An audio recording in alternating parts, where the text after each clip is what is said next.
All right. The first couple slides are yours. Yeah, good morning, folks. Thanks for your patience as we got ourselves situated this morning. I know I'm now awake. I hope you are too. Go ahead and we'll kind of go through the next couple of slides. As you know, this meeting is being recorded. We're all Zoom pros by now, but just in case you need a reminder, if your name is gobbledygook in the participants list, please rename yourself so we know what to call you if you raise your hand or have a comment or something. Your Zoom controls are on your bottom panel. And next slide, please. And we have some great presentations today, so please feel free to utilize the chat or unmute yourself, raise your hand if you have questions during that part of a presentation. If you're on the phone, the commands to mute and unmute yourself are *6, and to raise your hand, it's *9. Great. Next slide, please. Awesome. So as you all know, before we dive into our agendas, we like to take a moment to pause and acknowledge and express gratitude for tribal lands in California. The Cal EPA building and the hub of this work group is located in a place that we now call Sacramento, California. Sacramento was and still is a gathering place for many local tribes who have lived throughout the Central Valley and its foothills since time immemorial and are the original stewards of these lands and waters. These people include the Nishinan, Maidu, and Miwok peoples and the Puchwin and Wintu nations, who have remained committed to the stewardship of these lands and waters over many, many centuries. And it's really important for us to recognize that our organization sits on the tribal lands of Indigenous peoples and that we are all here because of the sacrifices that were forced upon them. And in acknowledging and remembering these communities and all of the work that we do, we hope to honor their legacies, their lives, and their descendants. And I believe at the bottom of this slide is nativeland.ca. So if you are interested in learning about the tribal lands that you're on, you can go to that website and put in your address and learn all the things. And so with that, I will give it to Jay. Thanks, Anna, and welcome everybody to the STU meeting. We'll start with a roll call as we usually do. So first, are there peer review panel members? Let's just raise your hand. Virtual or real, I guess. But I saw Harry, so. Yeah, we can unmute. I think we have time for that too, if that's easier for folks. Okay. So we see Harry's here. Yeah, Harry's here. Yeah, and this way we can test the audio too. EPA, anybody representing EPA today? OEHA. Hi, Jay. This is Wes here. Well, Hi, Lauren Chumney. Hi, Tran Fan. great. Okay, Moss Landing. Autumn Panama. Probably the only one today. Okay. Okay, Region 1.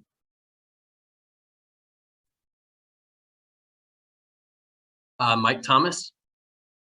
And Rich Fadness. Great. Region 2. Christina Yoshida. Gerardo Martinez. Region 3.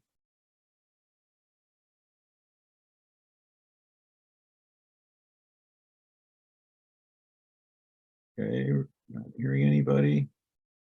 Region 4. Hi, Emily Junkin. Region 5. Good morning, everyone. Lauren Lelis, was Lauren Smitherman, changed my last name. So yeah, you'll be seeing me as Lauren Lelis. Congratulations. Thank you. Region 6. Hi, this is Laurie Screeb. Hi, this is Kelly Huck. Elena Messico as well. Great. Region 7.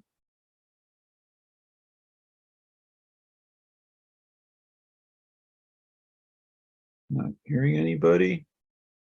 Region 8. Jason Freshwater. Okay, Region 9. Chad Laughlin. And Jeremy Haas for about an hour. Hi, Carrie. And Carrie Kowalski. Hi. Okay, State Board. Nick Martorano.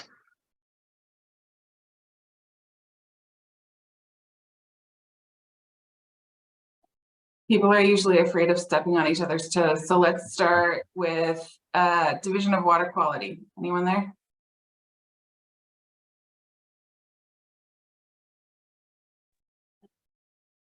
Water rights? Alima and Swamp? Jennifer. Chad Fearing here. Anyone else?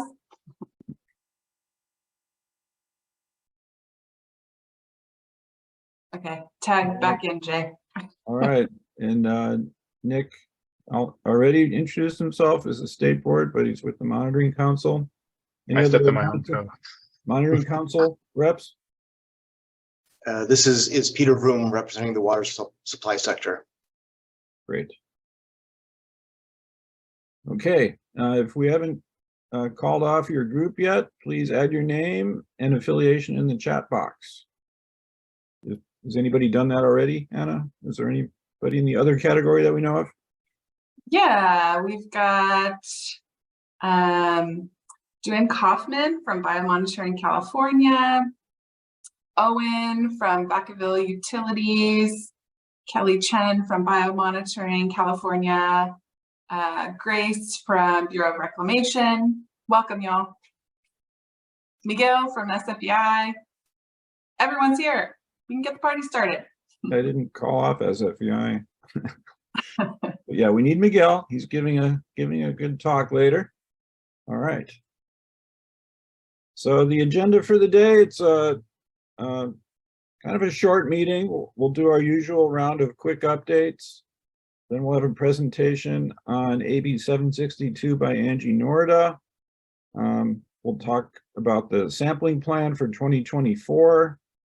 And then Miguel, as we just mentioned, will be presenting on a new data set for PFAS in San Francisco Bay fish. And then we'll wrap up by 11:10, around 11:10. Does anybody have any time constraints that we should know about? All right. So let's jump into the quick updates. I'll kind of start the discussion on each one, and then Anna and Autumn, my partners in leading the stew, can jump in as needed. So we like to kind of give the update on each annual round of sampling, and just as in some cases, it's just a record of the current status. So for 2020, that's the case.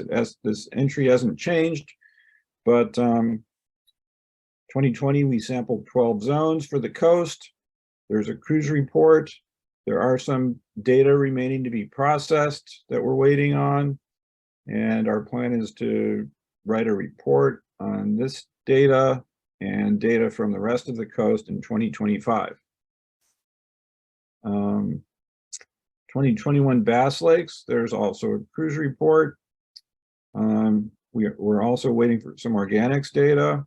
As soon as we get those organics data, we will work up the draft data report. And this says final data and report, but it should be draft. But we'll discuss them if we get the organics data in the next month or two, we'll discuss the data at the next STU meeting in October.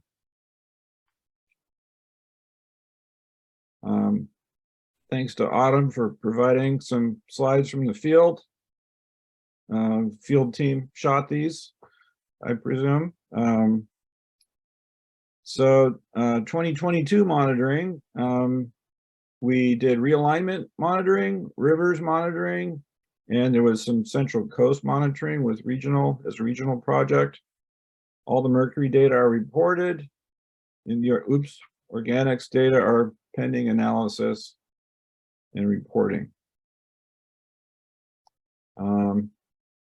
2023 was 5 of the long-term Bass Lake monitoring program, and that's what we're in the midst of now. Monitoring is proceeding and proceeding well. 70% of the water bodies have been sampled, and the team's doing a great job of sending out the monitoring summaries so that everybody can see what fish are being caught. So if you're not getting those summaries, we can, let me know and I can tell you how to sign up. The last update was July 17th.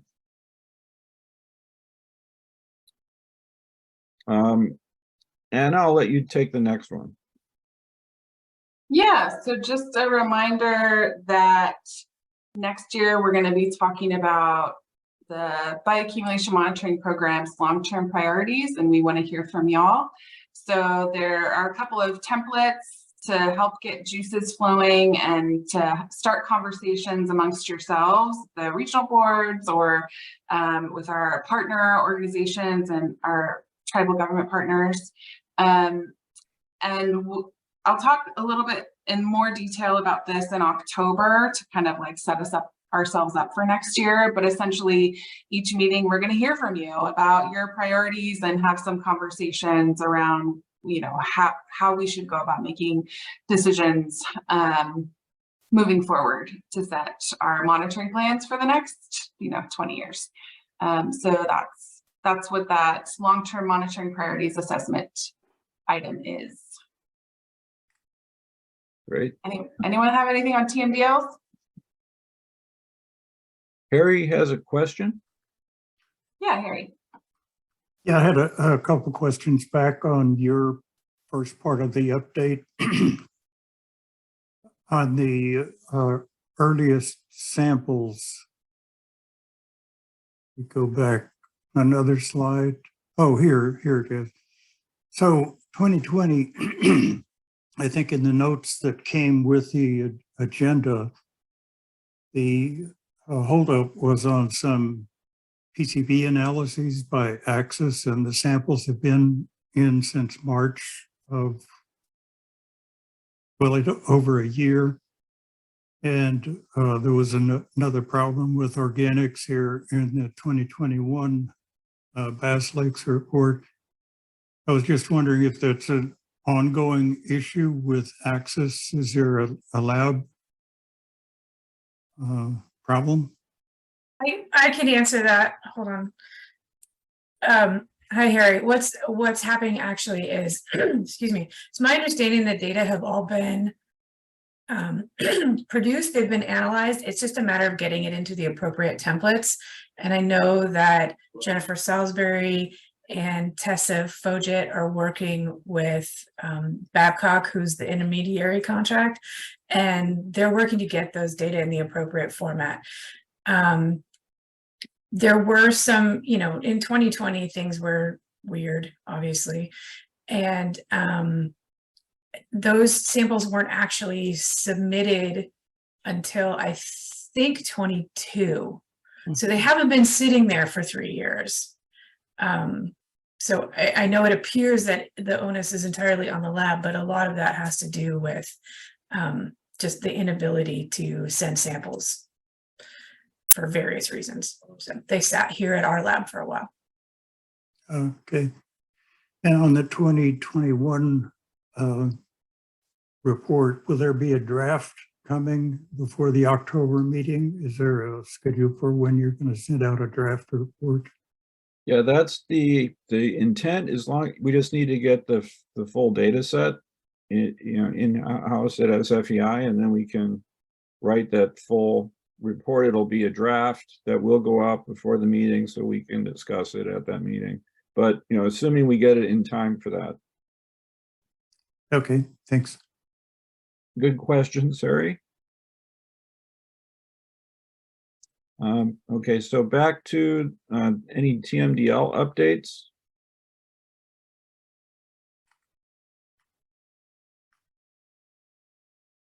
Hi, everyone. Lauren Lelis here from Region 5, Central Valley Water Board. I usually provide an update on some of the TMDLs that our region's working on. But I guess the biggest update is on the Delta methylmercury TMDL. We are preparing to submit that to scientific peer review within the next few months. It's in our executives review right now and legal review. So I would say within the next few months, you know, keep up to date with our LIRIS list, or well, it's not LIRIS anymore, our Gov delivery lists and our websites, and we'll be, you know, trying to spread that information out as it becomes available. So when we do submit the staff report to scientific peer review, we will be releasing it publicly as well. So lots of more public engagement and tribal engagement opportunities coming up for the Delta methylmercury TMDL. Thanks. Can you say anything about the rivers?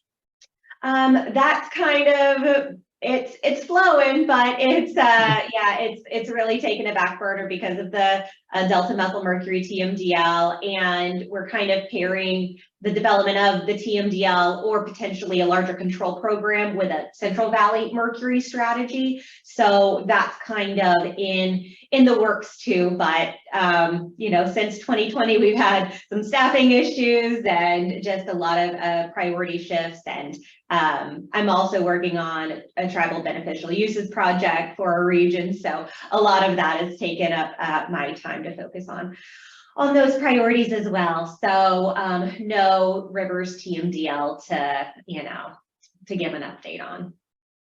Okay, well, that's an update. I had a conversation recently. I can't remember who it was with now, but I heard that the statewide mercury TMDL was deprioritized. Yeah. Comment on that?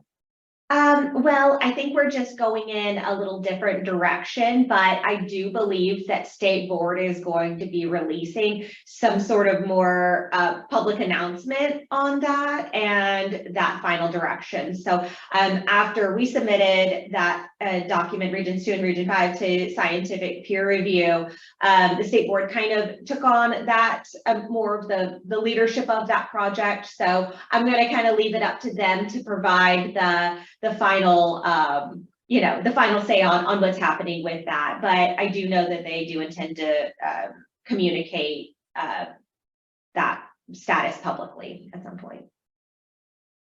Okay, great, thanks, Lauren. So to be a little clearer, that's the statewide TMDL for reservoirs that is, you know, kind of been in the works for quite a few years now, for those who are keeping track of these things. So we'll look for that announcement coming sometime soon. Okay, any monitoring council updates?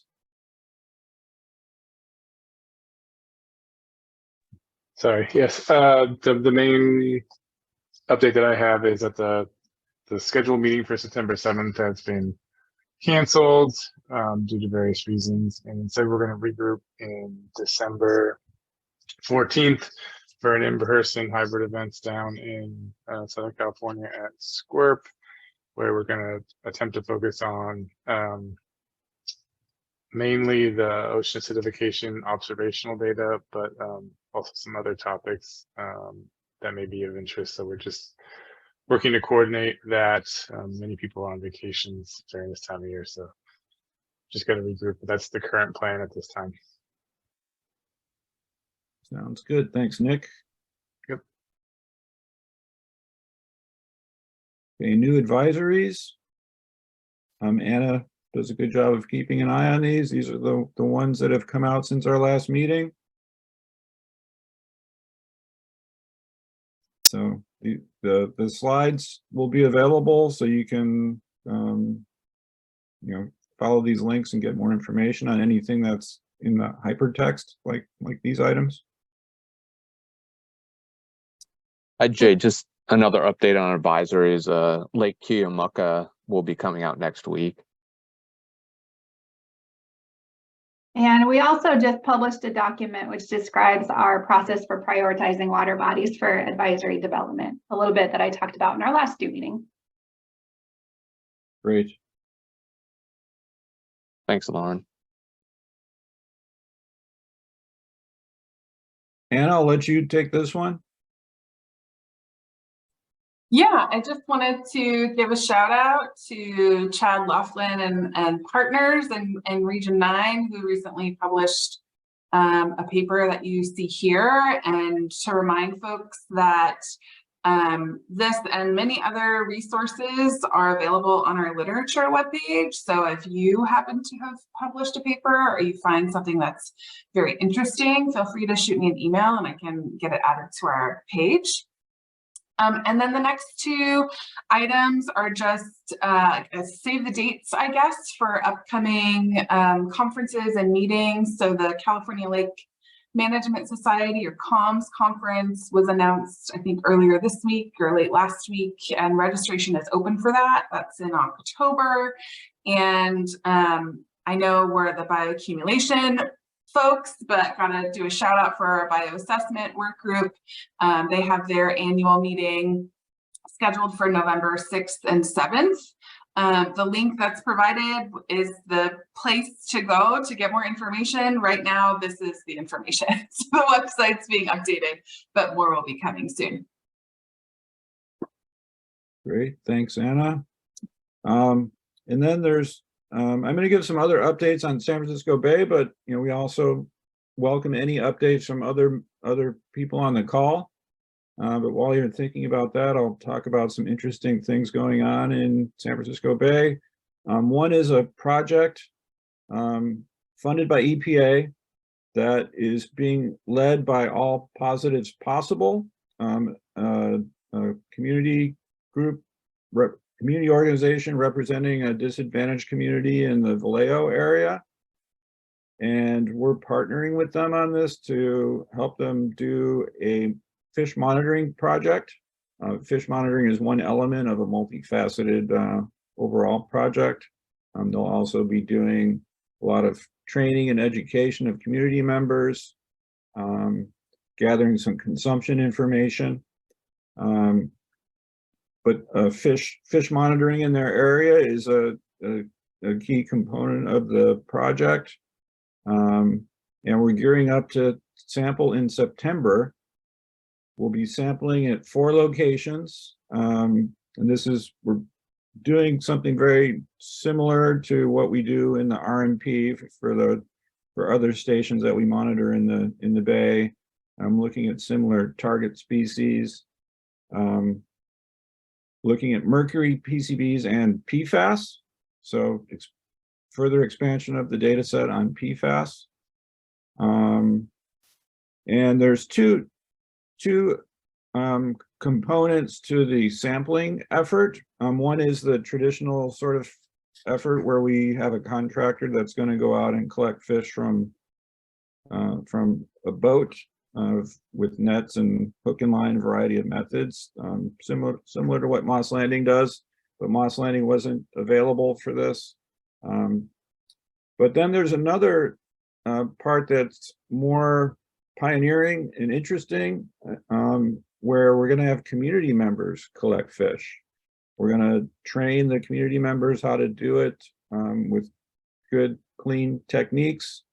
And then SFAI will coordinate the sort of collection of all the samples from the community members, and then Moss Landing's going to help us with the sample processing and mercury analysis, and Axis will help us with, we'll do the PCBs and PFAS analysis. So we're excited about it. We're gearing up to do that project very, very soon here. Second, we are also going to start planning soon for the next round of RMP sport fish monitoring next year. We're on our 5-year cycle. and 2024 is the next round. So we'll be hearing about the RMP monitoring more when Miguel gives his talk, but the planning process for 2024 is starting soon, so we can get our permits and be ready to go in 2024. And then another interesting project that's funded by Region 2 with some of their regional allocation. And we'll, with those funds, we'll be developing a questionnaire for consumption surveys, questionnaire that community groups can use to do surveys of subsistence fishing in the region. And this is also heating up with, we're planning to do a workshop where we share our draft questionnaire. By our, I mean SFEI, or SFEI is doing this in partnership with the Water Board. We'll be sharing the draft questionnaire with community groups at a workshop in early September, and then the project will wrap up by May of next year. Several interesting developments going on in the Bay in the next months to come and next year. Any questions about those studies? Any other updates from the group? If anybody's interested in these, let me know and I can put you on our distribution list for any of these San Francisco Bay projects. All right, we're a minute ahead of schedule. We're doing pretty good. Okay. Anna, maybe you could introduce this one. Yeah. So last July, Angie from the state board gave us an update on the AB 762 fish and shellfish advisory postings grant process that is between the State Water Board and CCDEH. And a lot of folks have reached out asking, what's happening now? What's an update? So Angie has graciously accepted our invitation, is gonna kind of give us a status update on where things stand now. And hopefully tell us a little bit about what's coming next. So I see Angie's here. Go ahead, if you have slides of your own, Angie, feel free to share your screen. That's helpful. All right.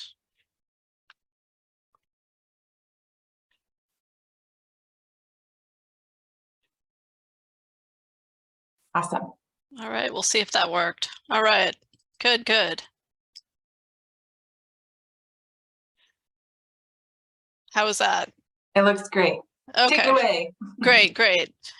Yeah, thanks for the little introduction. Yeah, I see a few new familiar faces from last time. So some of this is review, obviously, just giving a background on the grant, and then I'll just give a status of what's happened since then and where we're at and next steps. So I'm assuming there's some people on the line too that haven't heard the presentation, so hopefully it's not review for everyone. So the grant that I'll be giving a status on is the Fish and Shellfish Consumption Advisories Program grant project. I work for the DFA for Division of Financial Assistance with the Stormwater Unit, but we have some of these other types of projects that come through that I also manage. So an overview of the grant. The purpose of the grant is to help local agencies in California post health warnings for fish consumption. And the main tasks of the grant were to provide outreach to the local agencies, and then also to develop an application and award funds so the local agencies can install the signage, and then also part of the grant is to help the recipient, or excuse me, part of the grant is to receive requests for reimbursement so we can pay the local agencies back for their work. So on the right here, this is an example of content that would go on the signage that the local agencies will be putting up. And these are the fish advisories, which are guidelines for how often you can safely eat fish caught in water bodies in California. And here is the website on the OWIHA. All of the fish advisories are at that website. So legislation and funding, AB 762 from 2019 required local health officers to post these fish advisories. And before AB 762, they were only urged to post these warning signs. And then SB 74 in 2020 actually allocated the funding of $380,000 for DFA to enter into a contract with a grantee. So in October 2021, we entered into a contract, or excuse me, an agreement with CCDEH. And so the initial agreement was $380,000, and since SB 74 allocated an extra $50,000 per year, we were able to amend that initial agreement and add in an extra $100,000 for 2 years worth of that $50,000 annual allocation. So as far as deliverables, CCDEH completed that initial outreach. And they also developed their funding application. I just wanted to mention, thanks to OWIHA staff and also SWAMP staff, because they were very helpful.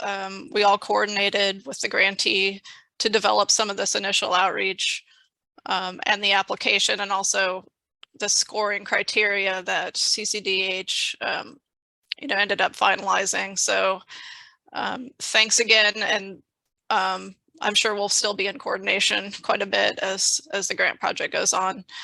So CCDEH, after they scored all the applications, they prepared an application summary, which I'll show a bit of in a moment.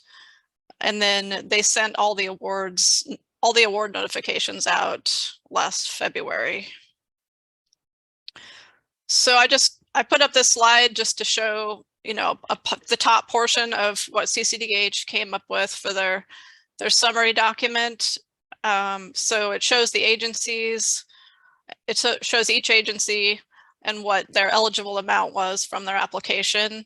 And then it shows what was awarded. So all of the ones shown here have the full amount they applied for was awarded, but some of those, as I'll mention in a minute, we couldn't fund 100%. And then also this application summary shows the number of signs per agency and the water bodies where those signs would be located. So we were able to fund all the local agencies that applied, all 24. Since the budget was only $445,000 for this work, and the requested amount was $463,000, CCDH decided they would just take 10% off the 3 highest requests. So it was a total reduction of $18,000, and then they were able, like I said, to give awards to all the agencies that applied. So the grant timeline coming up. So local agencies, after they install signs, they can submit their reimbursement requests. The signage per AB 762 is due in August to be installed. The reimbursement requests, the timeline is a due date of November. And so local agencies will submit photos of their postings and the locations, and then all their documentation for the reimbursement requests. The work completion date of the grant project is next February. That potentially could get extended if more time is needed. And then AB 762 required DFA to prepare a report to the legislature. So that has been drafted. It's in review with the Office of Legislative Affairs, and it was the requirements were more detailed, but the basics were it was supposed to include a list of completed postings and if the current funds were sufficient. So next steps. So after we looked at some of the numbers while going through the legislative report, at least one more solicitation and maybe more is going to be needed. So those solicitations might include that 18,000 I mentioned that wasn't funded from the first solicitation. And then some of the local agencies didn't apply at all, so it could fund that if they decided to apply. And any new OEHA postings since the last application period, it could also cover that. And DFA is working, our admin staff is working on a second agreement for CCDEH that would cover a 3-year duration for the additional 50,000. So that would be 100,000 or 150,000, kind of as a second dual agreement to the first one. And then I wanted to mention part of the grant agreement is site visits. So I'll be meeting the grantee out at, we'll select some sites around the state just to take a look at some of the signage that's been installed. And I'm guessing we could invite some other staff if someone from OEHA, if OEHA staff or swamp staff wanted to come along. I'm guessing that might be okay, which would be good. We'd probably try to make it more of a local trip. And that is it in a nutshell. Thanks again to OEHA staff and swamp staff, and thanks for this work group for having me speak. And I wanted to open it up to any questions.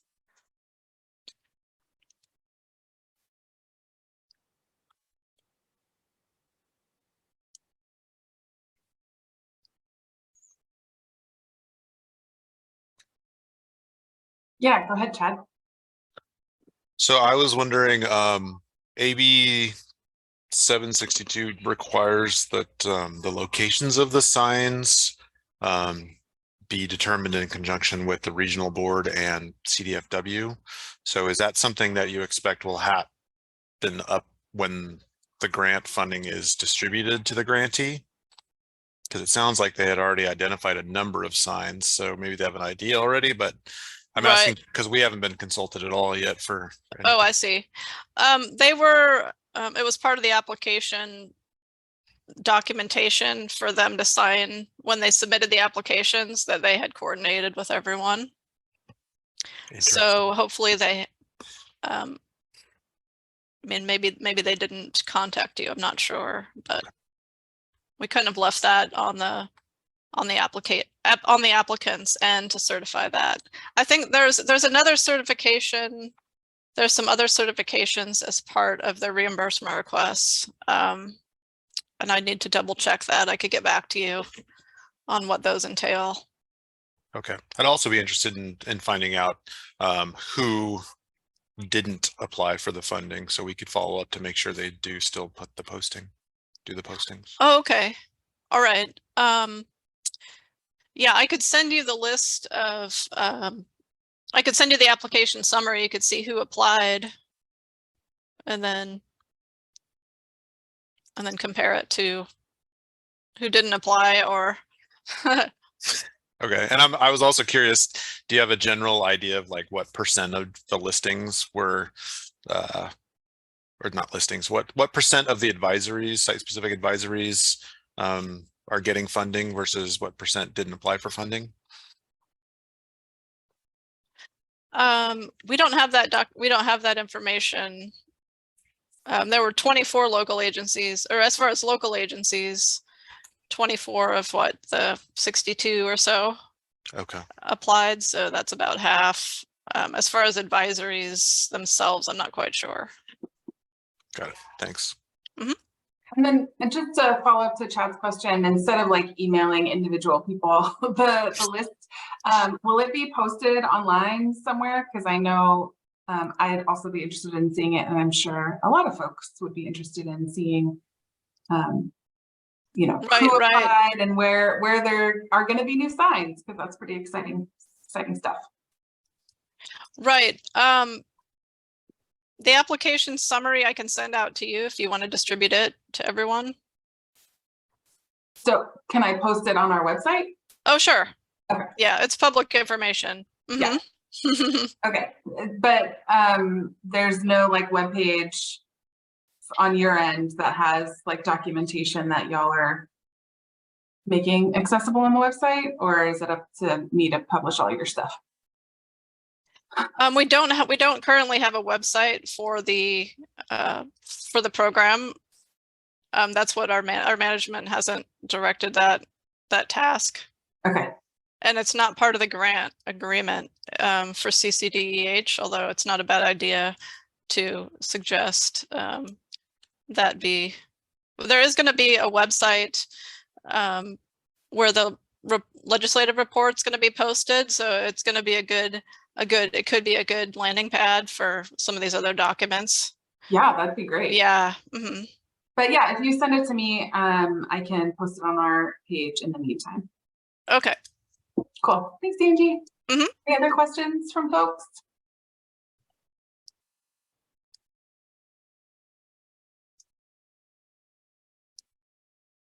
All right.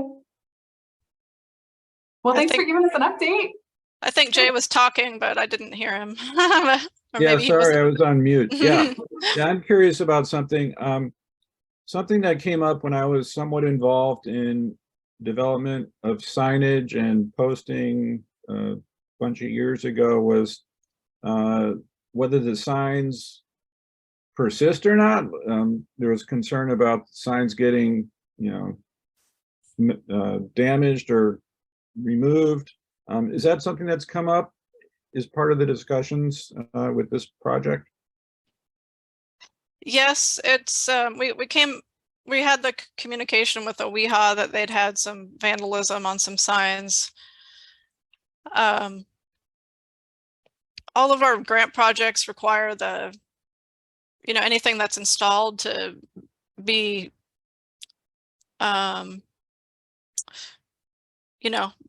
be there for its useful life, essentially. I think AB 762, if I'm not mistaken, requires the local health officer to maintain those signs. So the actual maintenance would be with the local health agency. Yeah, I guess once you've got the location and the sort of structure there, you know, if the sign's damaged, it's not that hard to get a new one and put the new one up. So maybe not a big expense, but something that is needed sometimes. Mm-hmm.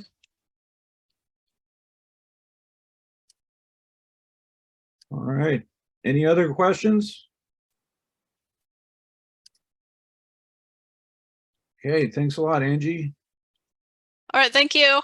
Next up is discussion of the sampling plan for 2024, which is something that's been in the works since January of 2021, and actually well before that, as I'll describe. So I'm going to give an update on the plan. This is going to be the thrilling conclusion of the second coast survey. And we need to get a permit application in soon. We want to get it in September. So we want to get any requests for, you know, specific species or analytes in the zones that we're going to sample, so that we can include those in the permit application. So I'll run through things and then be setting the stage to get feedback from you.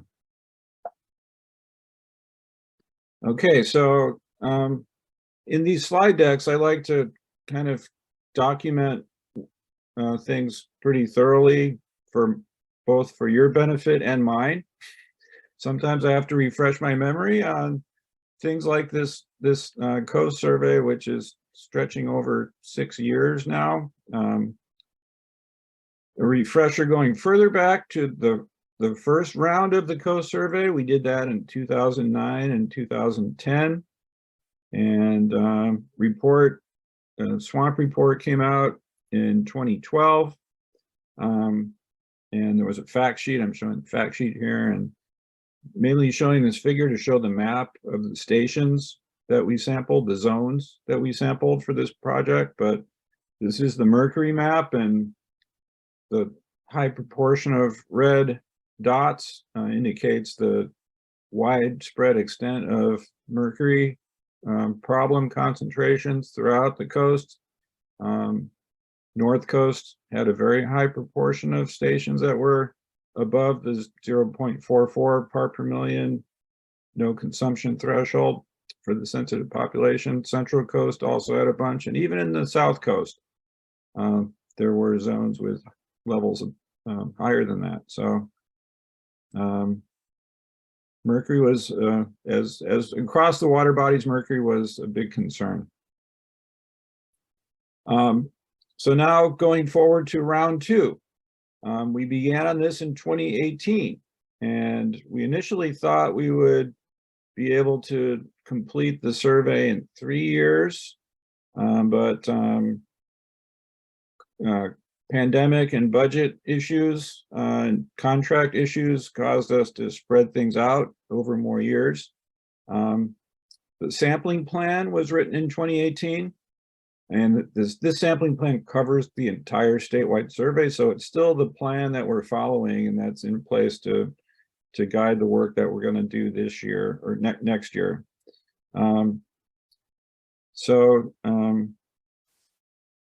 We began with the Southern California BITE and partnered with the BITE program, and this part of the round 2 went very well.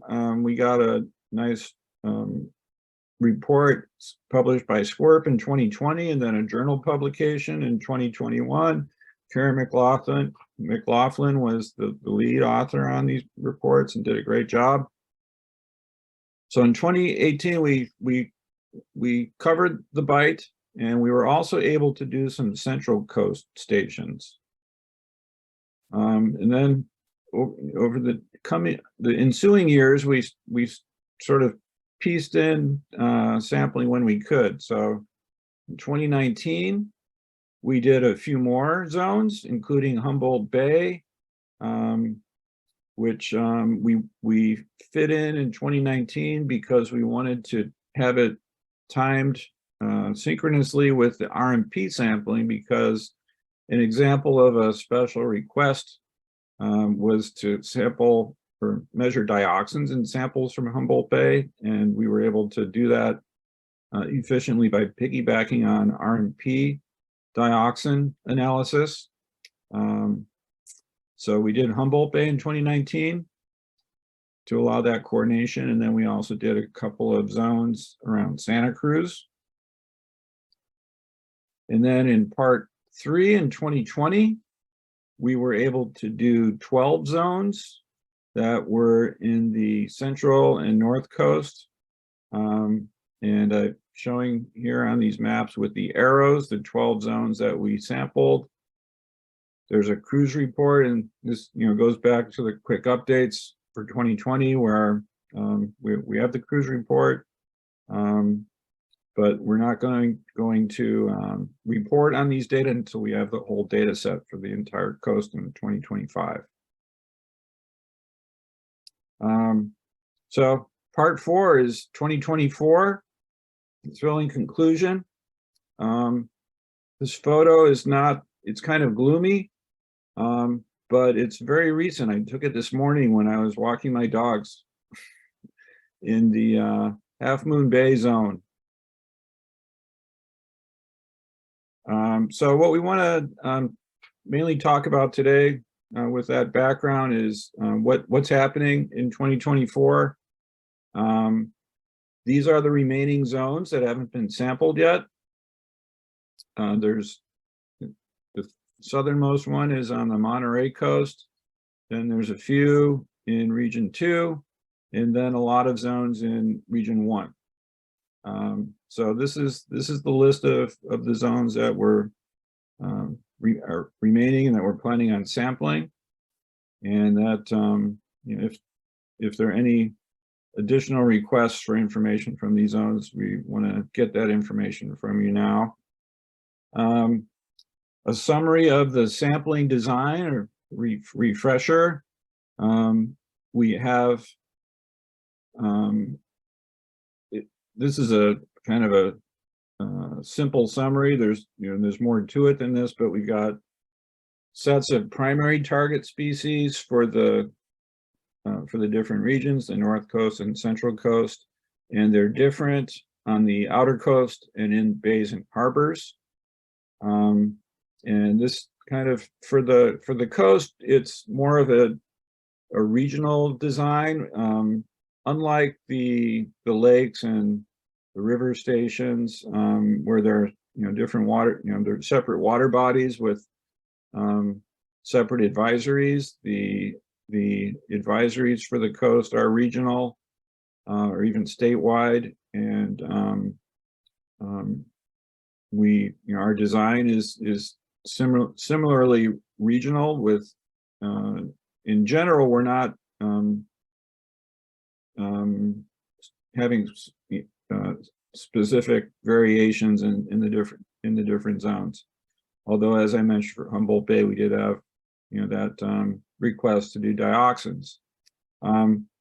So for the North Coast, these are the species on the coast and in bays and harbors. The analytes for the study in general are mercury, selenium, and PCBs. Dioxins were just from the one zone in Humboldt Bay, and that's the only place that that swamp has done dioxins. But as I said, in San Francisco Bay, we've been doing dioxins frequently over the years. So we do have, we piggybacked on that, and we have that data set to for that part of the coast. Central Coast is just mercury, selenium, and PCBs. We're stretching the budget and trying to be efficient with a limited budget. We're not doing replicate composites. We collect 5 species per zone. That's sort of our general goal, is to get 5 species. In terms of analysis, for mercury, the analysis is relatively inexpensive. We look at mercury, and also mercury is a big concern. We look at mercury in all the samples that we collect. We measure mercury in individual fish of key indicator species. A lot of the rockfish are kind of the largemouth bass analogs on the coast. And so we do the regression-based approach of developing estimated concentrations at a given length, so that we can compare apples and apples across locations and times. But aside from those key indicator species, we look at mercury in the composite samples. For PCBs, to be economical, we only look at 2 species per zone. PCB analysis is expensive. For selenium, we look at composites of all the samples when we pair the selenium data with the mercury data, to have a data set where the interaction of selenium and mercury can be looked at if the agencies want to do that in the future. And then we do archive samples that can be analyzed for other analytes. Harry.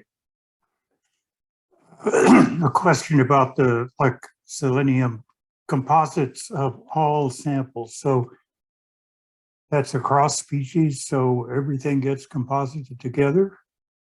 No, not across species. We never make composites of more than one species.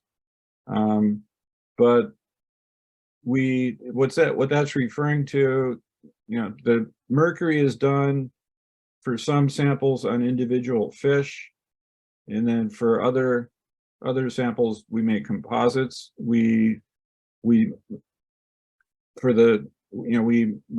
measure selenium in all the samples, all the composite samples that are analyzed for mercury. But then for the species where we look at individuals, we make a composite out of the individuals and look at selenium. So we don't spend the money to look at selenium in all the individuals, but we do get selenium results that can be compared to the data, the mercury data that we get for the individuals. Did I explain that well enough? Sorry, Harry? Yeah, that makes sense. How many fish per species per zone are targeted? What's the sample? For the composites, it's 5 fish within a target size range. For the individuals, I need to refresh my memory on that. I think it's 10. We try to get 10 individuals across a size range so that we can do a regression. That's correct, Jay. Yeah. Okay, thanks. Okay, so that's the summary. So for the lakes, like for the Bass Lakes, we come up with a spreadsheet where we list all the lakes, and we provide columns where a WEHA can say what they want from that lake, and the regions can say, if there are special requests that they have for a given lake.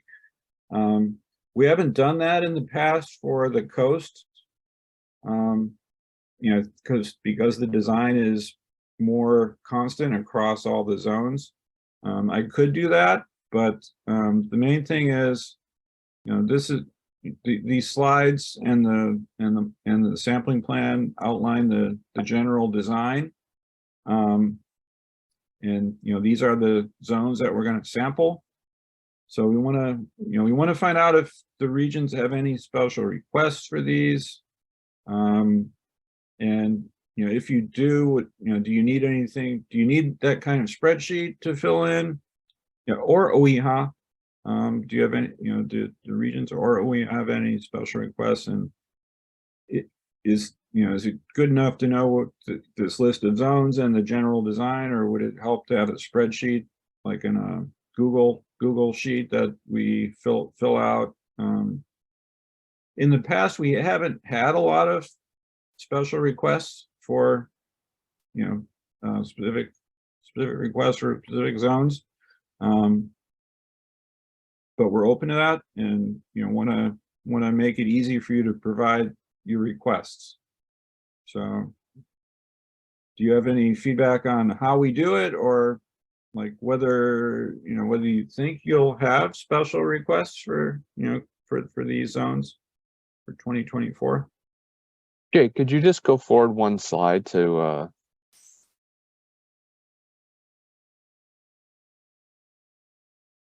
great, that's helpful. I just wanted to see the species just to make sure we're getting representative samples of what people are catching, and hopefully the salmon season comes back online. Right. No, I think that looks good. Yeah, we talked about Anna and Autumn and I talked about salmon, and salmon we have not sampled before. Well, Autumn remembers this better than I do. I'll let you describe it, Autumn. Okay, it's just very difficult because usually they're so far offshore that we have to hire a party boat kind of thing to go get them, because we don't have the equipment to get it.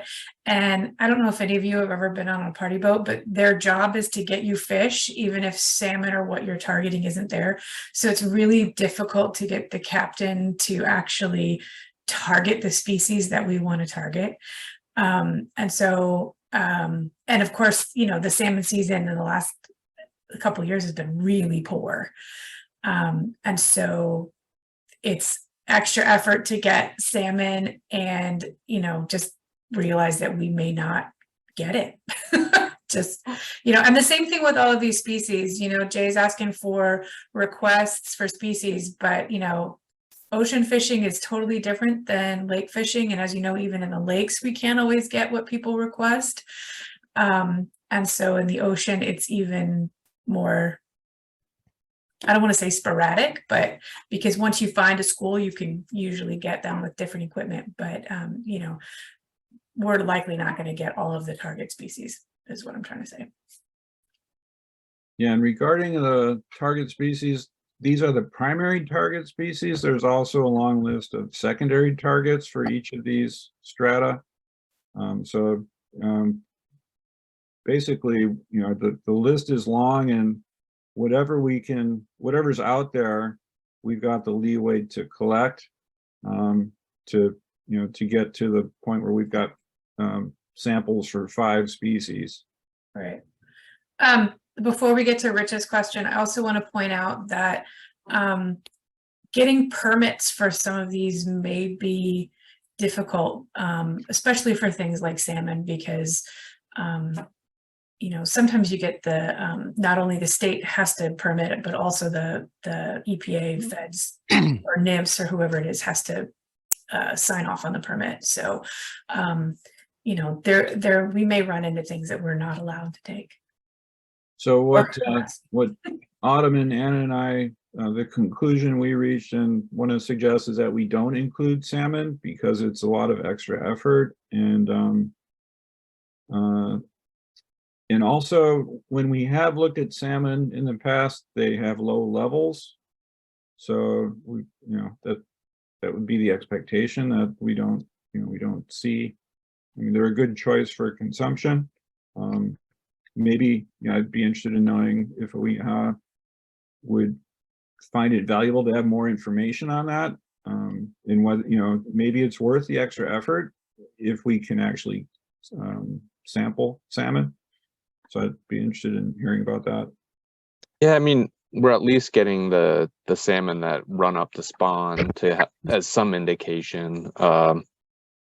It would be nice to know, but I don't know if it should be a priority, just given the amount of effort and the resources necessary.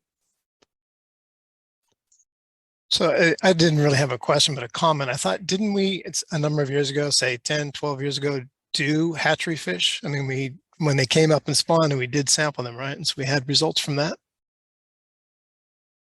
We did. Autumn, maybe you remember that better than me. Yeah, that was actually the hatcheries we sampled as part of the rivers effort. And we did get salmon from the McCullum hatchery this last year. So we have that from 22. But it's been, you know, Rich, to your point, it's been quite some time since we got those other hatcheries. But I think also, and Jay, you would probably know this better than I, but I believe from the hatcheries, the data don't necessarily represent what's out in the ocean. I, you know, could be wrong. Yeah, I think they probably do represent what's out in the ocean, but you know, but the levels are low. Yeah, I mean, I think they do represent what people are being exposed to when they consume salmon. But you know, the good news is that when we've measured them, they have been low in mercury and PCBs. They've been a good consumption choice. Chad? Yeah, I was just curious. It's obviously not my region, but I'm wondering if you guys have ever done any work on Dungeness outside of the biotoxin CDPH stuff.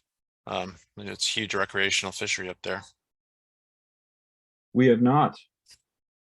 Years ago, Region 2 and Region 8 did something with the coastal fish consumption program. Gosh, that was 20 years ago, easy now. But they did do Dungeness back then. Yeah, I don't think that we have the crab traps right now, but yeah, I don't know. And then also back in the 90s, the RMP did red rock crabs in the bay, but it's been a while since we did those too. Yeah, I was just curious because, you know, no one had done spiny lobsters down here and we found pretty high levels of mercury, especially in the embayment. So just curious if that had been looked at for other inverts up there. Well, I can tell you, Carrie Austin had us looking at shore crabs, so not the Dungeness, but and that was from more of a wildlife perspective. Although we only did the tissue, we didn't homogenize the shell in the analyses. And I don't know, we did a couple years of that in Tomales Bay, most recently last year. And I don't know, now that Carrie's retired, I think Christina is writing up those data, but I'm not really sure where that stands. Thanks. And then just for the sake of time, I want to respect Miguel's schedule. Tran, go ahead. And then if folks feel free to continue discussion in the chat, especially if you do want to submit requests, let us know how you'd like to do that via Google Doc or just email or call Jay or send a pigeon. I don't know what you want to do. You let us know. But go ahead, Tran. Yeah, Jay. So we do get requests from the public occasionally asking for a particular species, either on their coast or in fresh water. Is that information something you're interested in? Yeah. Yeah, and this also, I mean, I'll put in a plug for the Bay RMP as well, that, you know, we're in the time, you know, the planning mode where we want to know what data gaps there are for the Bay. So, you know, in that context, and then more broadly for the coast, yes, we'd like to get that info. Okay.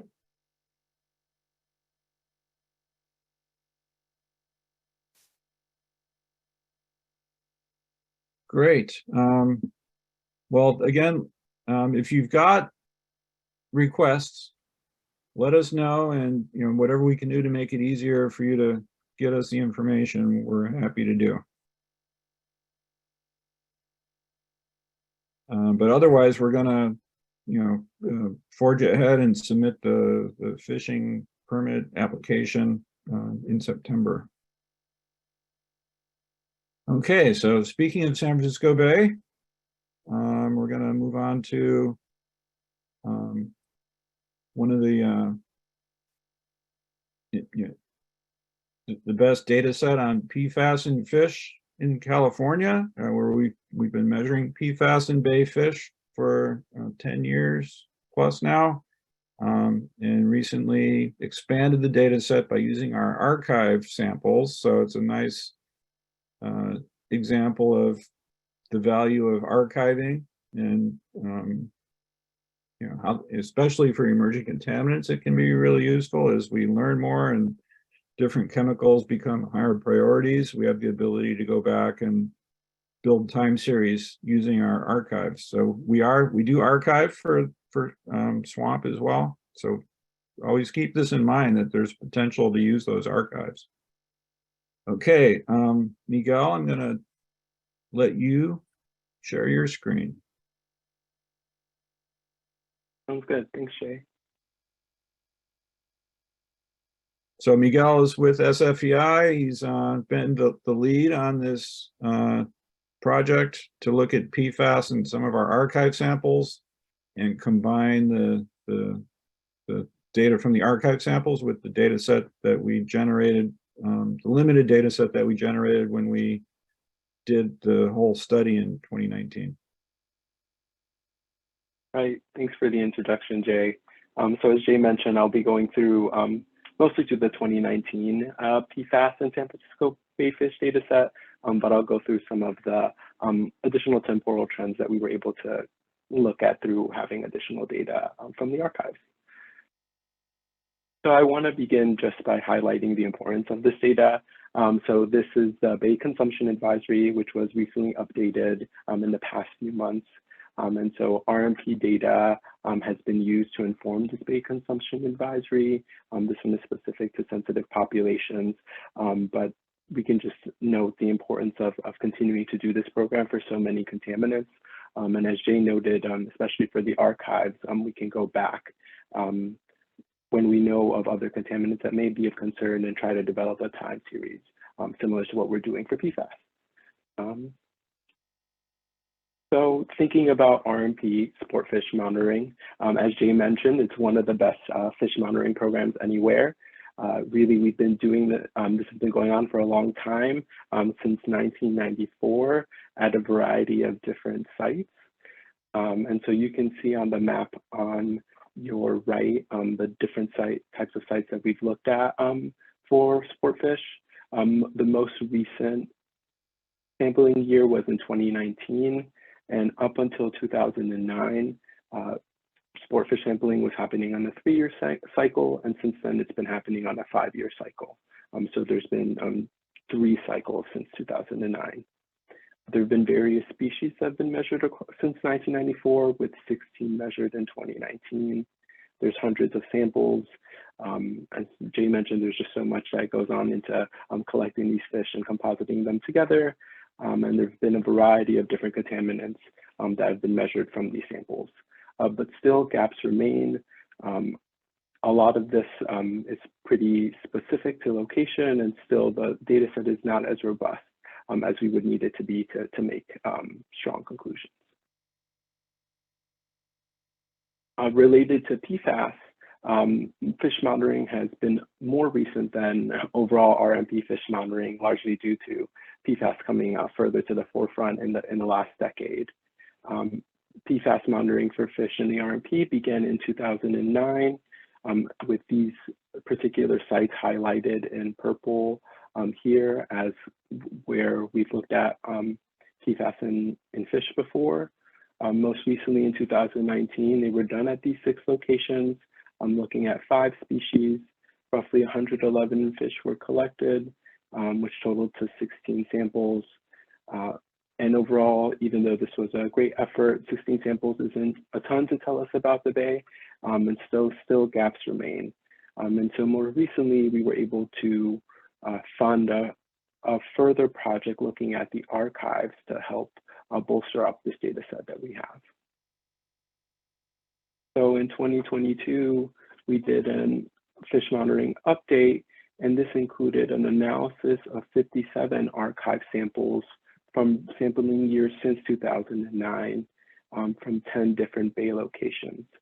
So the different bay locations you'll see here on your right, and these included a lot more of sites in the North Bay and Central Bay, which were previously not looked at as much for some of these fish. These archive samples span 4 different species and included a couple from each of the different sampling years, which you can note here.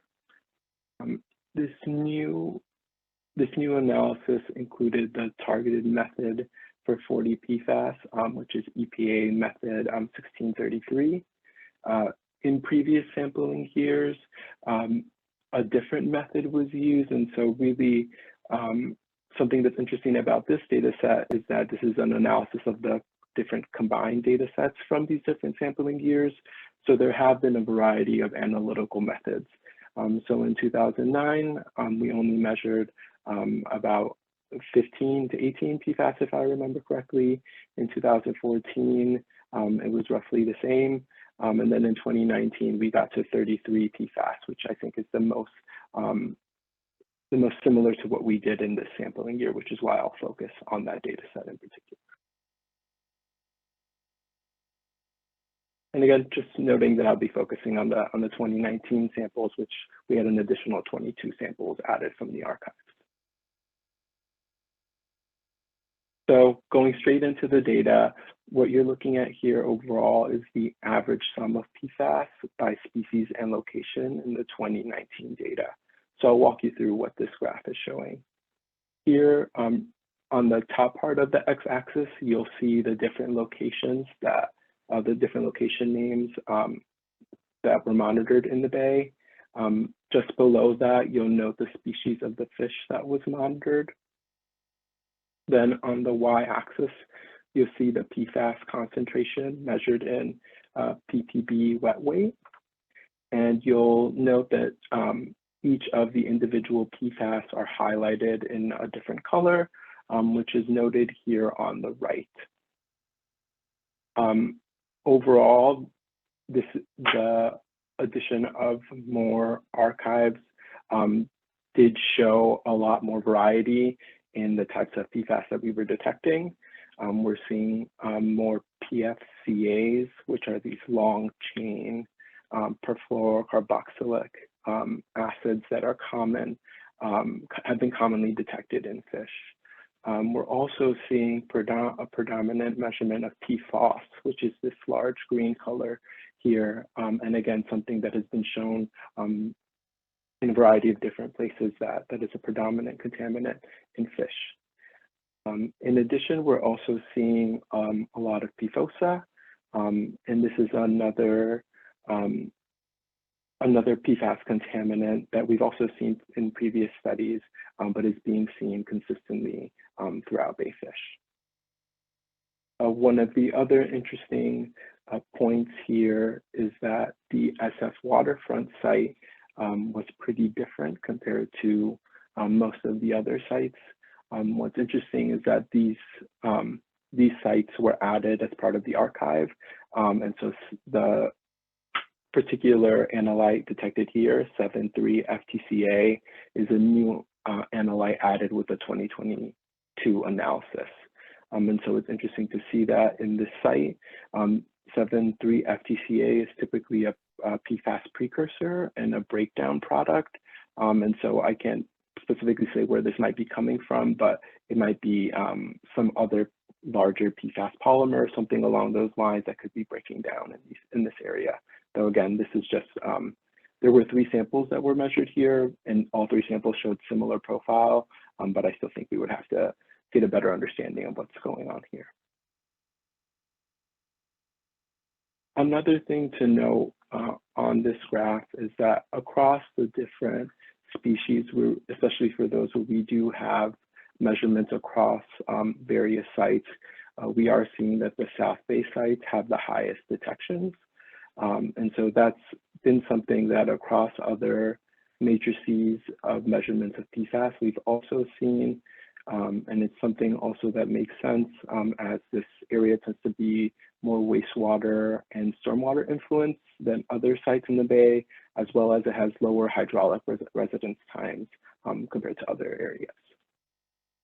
Miguel, before you, are you done with this slide? Yes.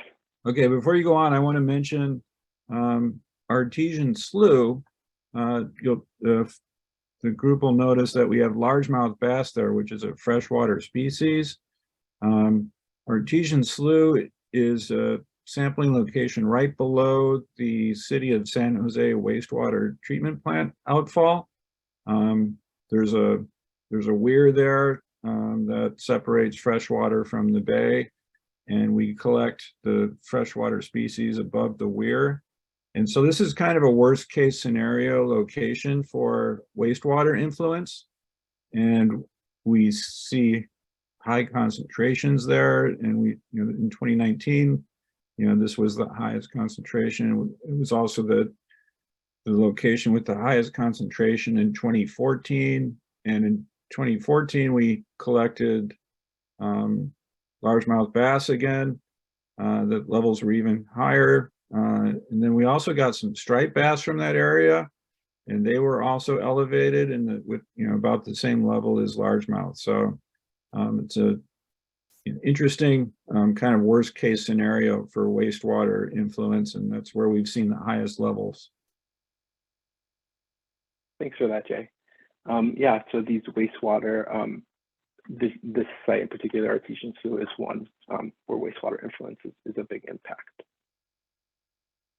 So another way to think about the data is that here you'll see the averages across all samples in the bay across species, and then each of the different points here will be for the locations where they were measured. So the y-axis has the species, the x-axis show the concentration of PFAS, and then you'll see the different locations here colored across the figure. You'll see here that we are seeing what was added here from previous, what was added of archive samples from previous years was predominantly Shiner surf perch, which we're seeing a variety of detections of. But the main takeaway I wanted everyone to see from this graph was that among most of the species, we're still seeing the highest detections among South Bay fish, which you'll see highlighted in blue, and also, as Jay mentioned, in Artesian slough, here highlighted in orange, which, as Jay mentioned again, was one area that we somewhat expected there to be higher levels due to that potential wastewater influence and impact.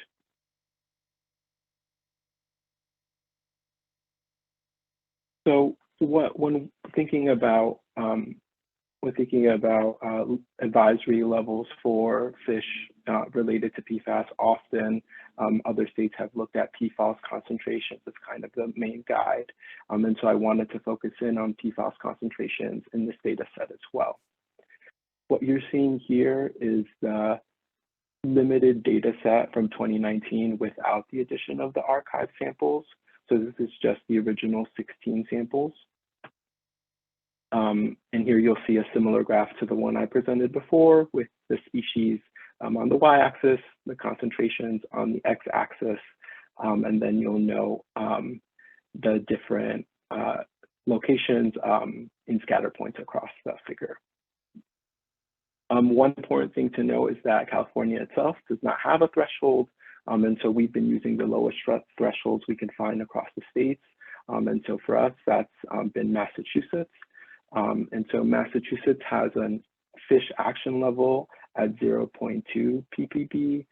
This action level means that if a fish is detected above that level, that there will be a special study to determine what kind of threshold and consumption advisory should be put into place. But typically for PFAS, in the general population, one serving per week threshold has been around 3.5 ppb. So just looking, if we're looking at the action level, obviously most of these sites would pass that action level and would warrant some sort of further study to examine what an advisory could look like there. And even if we look at the currently in place 3.5 ppb, we can see that many of the samples, just the averages pass that, but all of the South Bay samples are passing this 3.5 threshold. So that's obviously something of concern and something we wanted to get a better understanding of through looking at some of these archives. So moving forward, and this is an updated version of the previous graphic. And so in this larger data set, we have 38 samples. Just to put into place that California still does not have a threshold since we've updated the data set. So we're still using the same Massachusetts thresholds. And what you'll see here is that we still see that most South Bay samples are above the 3.5 threshold. There's only one sample that isn't above that, and it's here, this white croaker sample. But even though it isn't above that threshold, I would say it's still of concern as it's among the highest in this species, as well as pretty close to that threshold. And also, compared to the previous graphic, this time we only have two averages that are above the threshold, just largemouth bass and striped bass. White sturgeon is still pretty close. The one that went below the threshold was Shiner surf perch.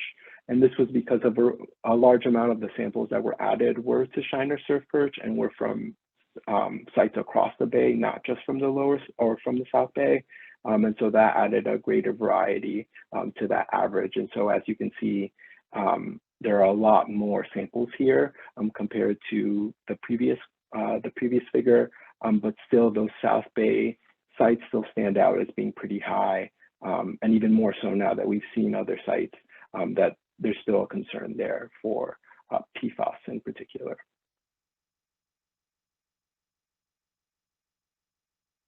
Now to think about how this looks like over time, So what I did was I looked at the other archive samples and added those into the data sets. And then I looked at any of the fish that have been measured in the South Bay to try to look at what the trends look like over time. And so what you'll see here is on the x-axis is the year that the fish was sampled, and on the y-axis is the concentration of PFAS. And then you'll note here in the different scatter points, the different species of fish that were measured. And again, just for reference, I put in those MA general population and MA fixed fish action levels as a comparison.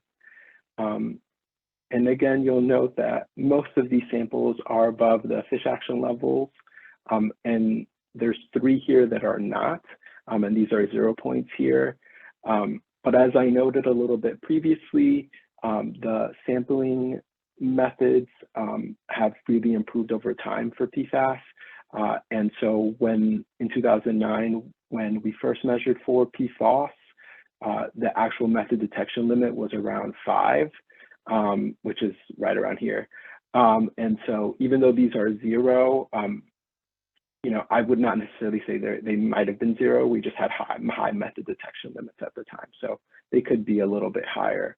As you see, when we look at different fish over the next 2 sampling periods, when the MDLs are lower than 5. So in 2014, it was around 1.5 nanograms per gram, or ppb, and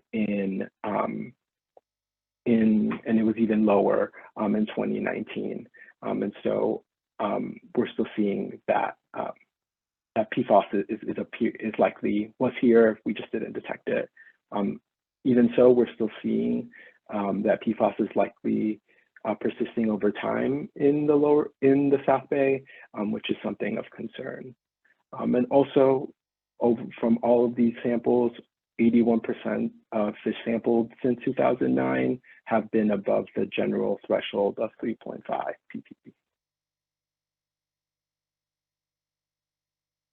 And just because I felt incomplete by not giving you the full graphic looking at the whole sum of PFAS in South Bay over time, this is kind of, again, giving that zoom out of what the total PFAS look like.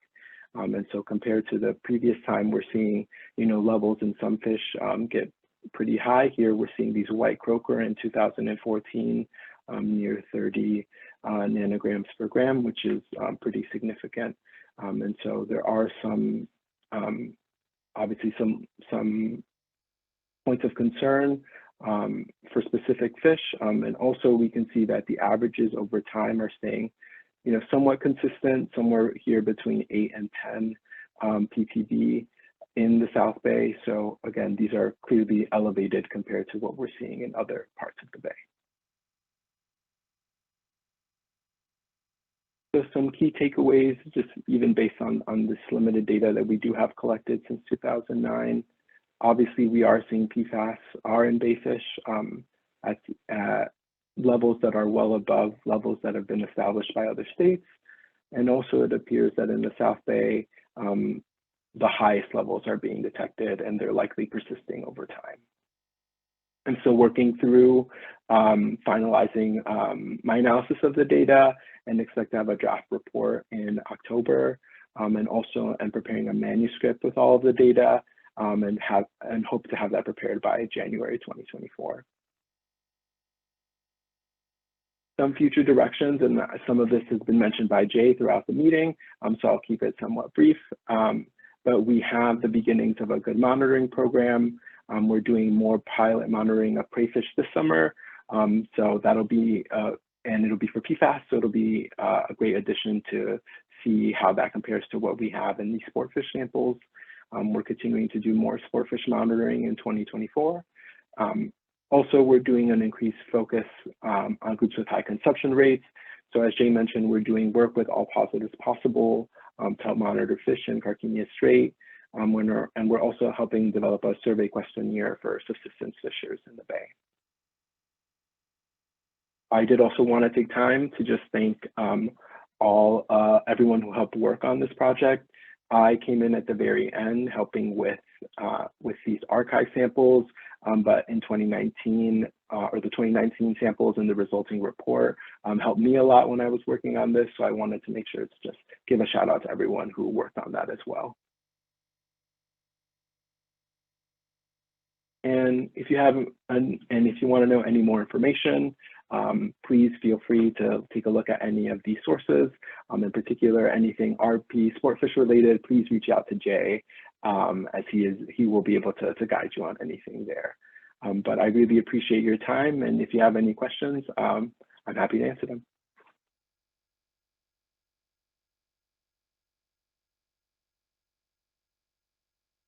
Great, thanks, Miguel. We do have some time for questions.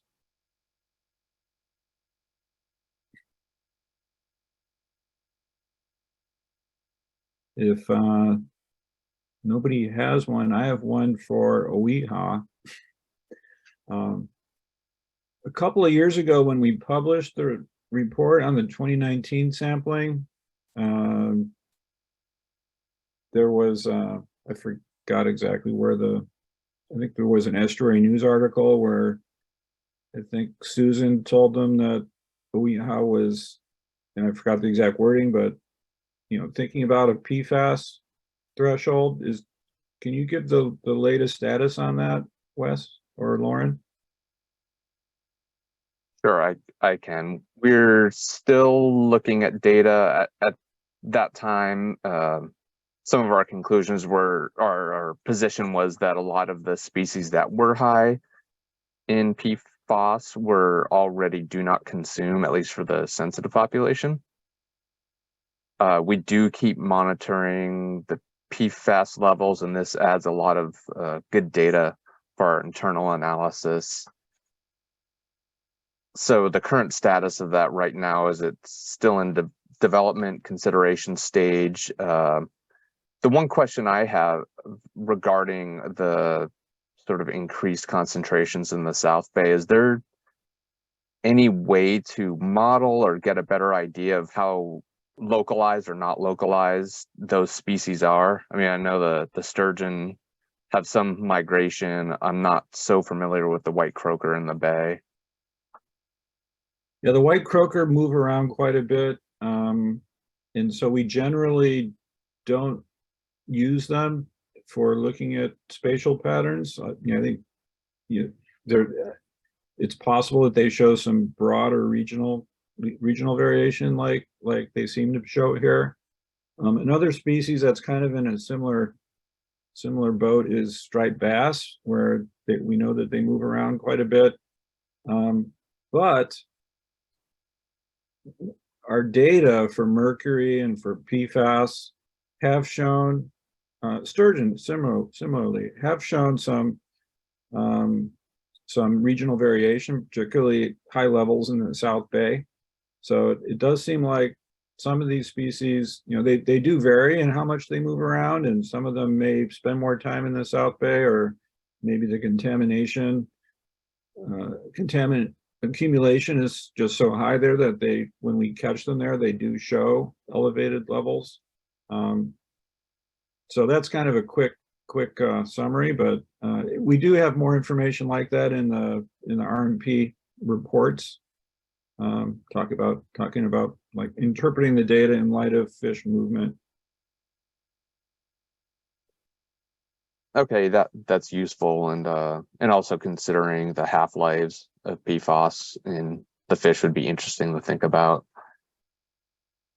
Yeah, because some of our thoughts that we have considered the possibility of an interim advisory, and it would just be how we would draw that line for just the South Bay with those high levels, and how to practically implement that.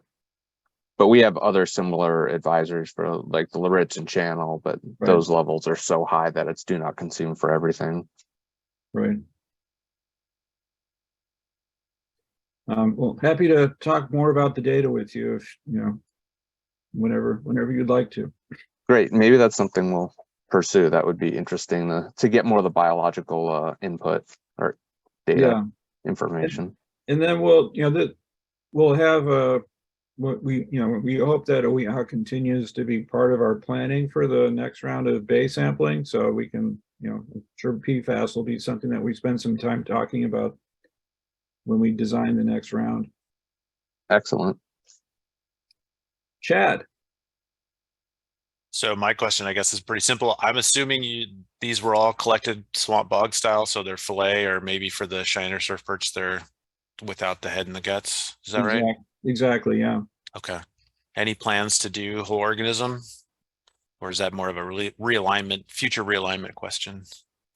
Yeah, RMP is not planning on that. I think that, I'm sure that will be talked about with realignment. Got it. Okay. The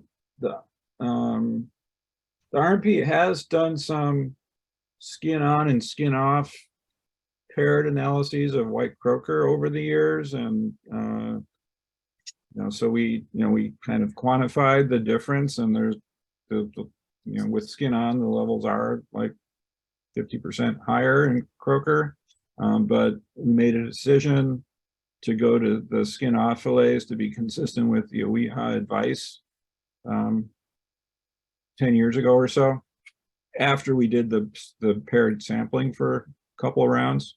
So we have done a little bit on that, but haven't really done whole body work. Okay, thank you. Mm-hmm.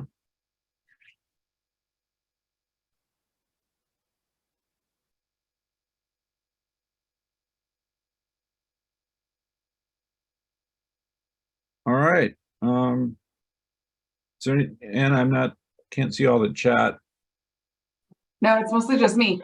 Yeah, thanks, Miguel, for your awesome presentation. I know I've already sent a couple emails like, hey, what about this? Can we think about that? So yeah, thanks for sharing, and we look forward to seeing your reports and publications and all that good stuff.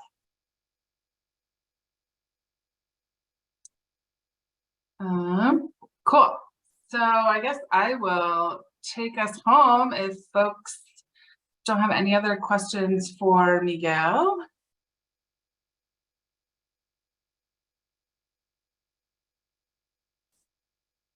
And I can no longer see the chat, so you'll have to help me out here, Jay. Yeah. Tag teaming as we do. So yeah, we're wrapping up, already thinking about the October meeting and what we're going to be talking about. So hopefully we'll talk about the 2021 report and celebrate that we have organics data. I want to give an update on the bioaccumulation monitoring program realignment. We're wrapping up San Diego region this year, moving to San Francisco next year. So there's going to be a lot of cool things to give you all an update on. As I mentioned earlier, I'd like to talk a little bit about our plan for these meetings in 2024 and our discussions and things like that, just to kind of like get everyone primed and ready to go for that. We'll probably talk a little bit about the sampling that's going to be happening in next year, but are there any other topics that folks want to hear about at the next meeting or early 2024 that we can kind of get that from your brains now and start planning?